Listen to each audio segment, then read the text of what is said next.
What's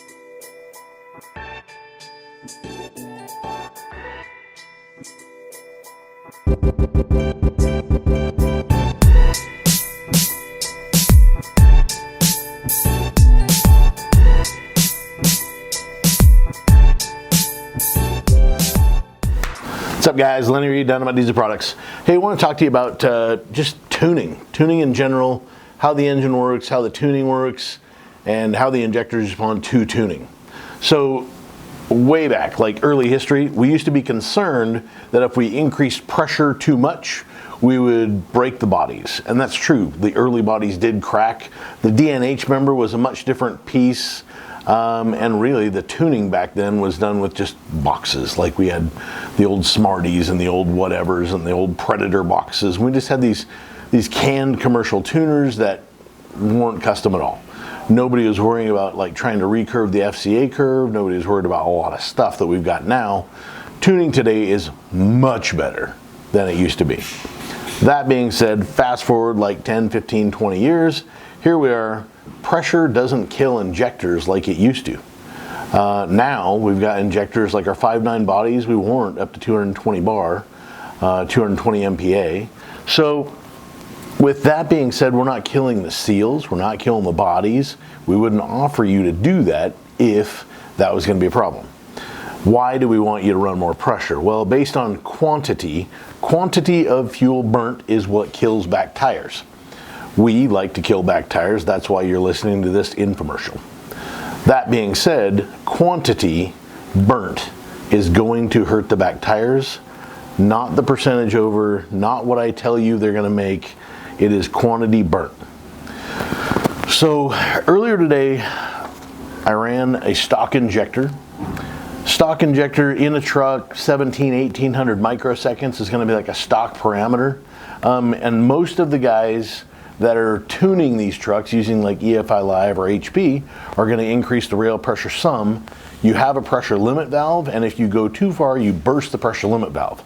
So for the purpose of testing this, I went ahead and ran this thing using only 170 MPa. Now 170 MPa, 1700 microseconds, pumps 131 mm cubed or cc's delivered. Now, if I go crazy on the tuning, you can stretch it out to about 3,000 microseconds. Some guys will go even as far as 3,200. Now, what's a microsecond? Well, that's a measurement of time, like the second hand on the clock. 60 seconds in a minute. And this is basically like the amount of piston time you've got going up and down. You don't have a lot of time before it happens again. So you've got to get the shot in there very, very quickly to make it very, very efficient. You can increase power by increasing pressure, giving you quantity. You can increase power by increasing duration, giving you more quantity. Either way, you're getting more fuel, gonna make more power. So we go right to 170 MPa, coming off the factory's 160 MPa. That's only 10 more. It's not gonna hurt the pressure limit valve, you're okay. You've gained quantity from that. Now, you can go from, say, 1800 microseconds to 2000 to 2150 to 2200, all the way out to 3200 microseconds. Now you'll notice back in the old day when you had like the edge tuners and all that kind of commercials, you know, the boxes, you would crank it up to level 1, it was great, level 2 was even more fun, level 3 was awesome, level 4 got kind of dirty, and level 5 was just garbage. There was some stacks that you could actually, like say the old TS boxes, which were just duration, you'd stack that with a pressure box, and then you'd crank up the duration, and the thing would actually start to like shoot ducks out the tailpipe at wide open throttle.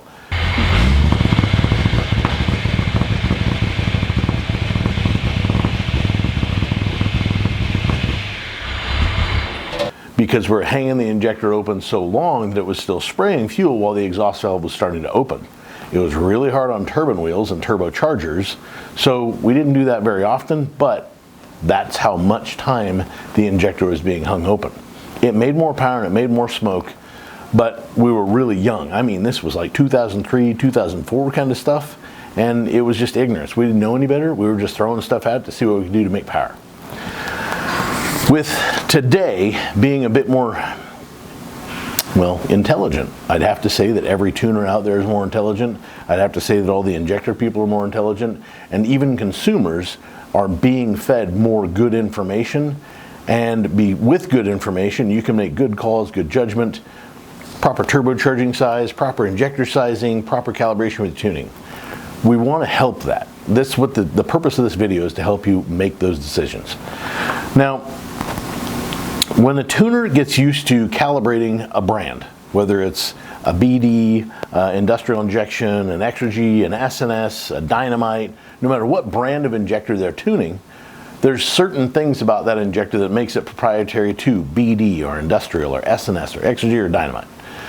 All of that being said, they all have a little bit different personality. So the tuners get frustrated because they can't just cut, copy, paste, collect the cache and roll on. Now they've got to recurve those tables a little bit, actually tune them a little bit. Even with us, when we have our guy tune stuff, we have him send a base file. I have him pull a couple degrees out of a base. I have him add a couple of degrees to the base, and I've got one kind of in the middle. We run the thing on the dyno. I see which one has the happiest looking curve, not trying to break the motor. So if I'm going to shoot for, say, 600 horsepower, I'm going to ask him for a file that's going to make, say, 400, 425 horsepower. But I'm going to play with the timing first. I'm going to find where the motor is just the happiest. Well, next question, Lenny, why do you have to worry about that? Like, once they make it a master file, can't they just cut, copy, and paste? Okay, valve recession. There's a minimum and there's a maximum. The further that the valve is sunk into your cylinder head, the lower the compression of your motor is going to be. Piston protrusion is number 2. The higher the piston protrudes above the block, the more the compression is going to be. There is a minimum and there is a maximum right from Cummins. So if you've got a motor with really deep set valves and you've got a shallow piston protrusion, somewhere around 7 thousandths, it would still be within spec. But you're going to be probably dang near a half to maybe even a full point of compression lower. So that motor might appreciate 2 degrees extra timing. Well, just shy of you tearing the motor all apart and blueprinting the motor, and then building a custom file for your exact compression ratio after you CC everything, it's not really reasonable, right? So that's why I do the tuning the way we do the tuning. We time it where we think it's going to run. We run a file with a couple degrees less and a file with a couple degrees more. If we find that the one with less timing actually rips the best and it's the happiest through the curve, torque comes on the best, motor sounds the happiest, EGT's under control, we might even go to pull 2 more degrees of timing out of it. Until we find that it's unhappy and unsettled and unsatisfied, we're going to continue chasing it one direction. That's where we're going to leave our timing map. Then we start adding our quantity. Quantity, again, pressure and duration. Injector on time is duration. Pressure, the higher the pressure behind anything, you're always going to get more quantity. So as you rev a motor up to 2,000, 3,000, 4,000 RPM, piston speed is increasing, right? Piston speed increases, the injector on time has to decrease, or you're going to start shooting fuel as you're chasing the piston down the hole, and that's not really going to do you any good, because when the piston's sliding down the hole, you're losing compression. You've still got some initial heat there from the initial bang, but you're literally chasing the piston down the bore by just creating a bunch of smoke and misery. That's all it is, making EGT and making smoke. You're not making power proper. If you take a truck, almost all these trucks will run about 1,800 microseconds from the factory. They're all pretty comfortable. They don't make a lot of EGT. Now, if we want to add, say, 180 horsepower using just the stock injectors on duration only, we would go straight to like 3,000 microseconds. And you're playing with fire. It's going to be really smoky. It's going to be really hot with exhaust gas temperatures. It's not a good recipe, but I understand why the tuners will do this, because if you're the kind of guy that's going to run to the dyno with 3 different guys tuning, and you're going to pick the best tunes based off of overall horsepower output, the other guys feel like they gave you less of a quality product, even though it probably drives a lot better, works a lot better, your motor would last a lot longer. But if you got beat out by 10 or 15 horsepower, and then you, John Q. Public, goes, well, so-and-so's tune made 100 horsepower more, 50 horsepower more, 75 horsepower more, without knowing all the other repercussions that you're doing to the motor inadvertently by doing it incorrectly, well, what's going to make it correct? If we take that 180 horsepower tune stock injector, That's going to be like 3,000 microseconds. In the test stand this morning, that pumped 231 millimeters cubed, 231 cc's. So then I took the liberty to put one of our 90 horsepower injectors in it just to see what it would do on the same tune. At 3,000 microseconds, a 90 horse injector pumped 299 mm cubed. So bear in mind, stock injector pumped 131. We cranked it up to 3,000, we got 231. 90 horse injector at 3,000, 299. So we're obviously gaining way more than 180 horsepower, but we run into a problem in the pickup that we don't run into in the stand. Your pickup does not have enough CP3 pump, and if the factory lift pump is still in it, it doesn't have enough lift pump to keep up with this many injectors pumping that hard. You've got 6 of these pumping at 300 mm cube, basically, 299. So then you call up and you're like, well, these injectors are no good, they're returning too much, blah, blah, blah, blah. Tuner says this, the internet says that. Not true. You just don't have the other supporting mods to make that kind of rail pressure stick. It's not going to work. Now, the other thing is, if you're going to run 3,000 microseconds, you actually need a bigger injector. You should not do that, period. In my opinion, even on a stock turbocharger truck that doesn't have the ability to flow enough air to make any real RPM, you should limit that to about 2,500 microseconds. That's it. If you need more than 2,500 microseconds, then it needs more pressure or it needs a bigger injector. That's what you should do, because again, pistons coming up, there's only so much dwell time at the top, which is basically 0, and then pistons going down. So if we give you 1,800 microseconds to make the combustion process happen perfectly, and you stretch it out to dang near double, you've chased the piston down the hole and you're firing fuel chasing that piston. It's bad. It's not good. You shouldn't do it. If you're trying to pick up some more power, I get that. That's why we're having this conversation now. Do it with a bigger injector or more pressure. Now, this morning again, I ran the injector at 3,000 microseconds, 299 mm cubed. I ran it at 2,700 microseconds, 270 mm cubed. All I was trying to figure out was how many microseconds will it take for my 90 horse injector to pump what a stock injector would pump at 3,000 microseconds. So then I dropped down to 2,500 microseconds. I'm still 248 mm cubed. Then I dropped down to 2,340, 50, 60. I started playing with really small increments. At 2,330 microseconds in the test stand, I got the injector to my 90 to pump what a maxed out 3,000 microsecond stalker would pump. So we would call our 90 like a 30 horsepower or a 30% over injector. 233 mm cubed at 2,330 microseconds. Again, you've just saved yourself 670 microseconds of injector on time, and you've gotten the exact same quantity that a maxed out injector would have pumped.